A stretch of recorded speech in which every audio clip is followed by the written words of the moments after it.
নমস্কাৰ ৰাইজ, প্ৰথমতে দুটা ক্লাছ, তাৰপাছত মিটিং, তাৰপাছত আমি যাব ওলালোঁ কটনলৈ বুলি। যিহেতু আজি আছে কটন বিশ্ববিদ্যালয়ৰ নমিনেশ্যন ডে, গতিকে নগ'লে জানো হ'ব।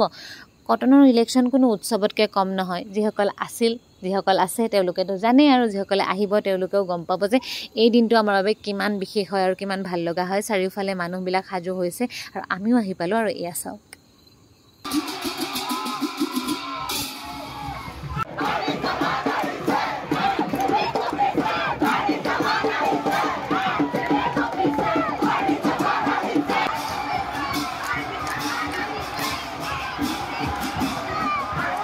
যিহেতু আমাৰ লগৰ পাৰ্ভিজে GS-ৰ বাবে নিজৰ প্ৰাৰ্থিত্ব আগবঢ়াইছে, সেয়ে আমাৰ বন্ধু বান্ধৱীখিনিৰ জোচটো অকণমান বেছিয়ে বেলেগ হৈ আছে।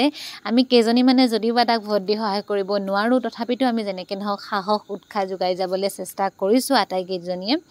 আৰু সি সিমানখিনি কষ্ট কৰিছে, গতিকে আমি আশাবাদী যে ভাল হ'বই নিশ্চয়কৈ।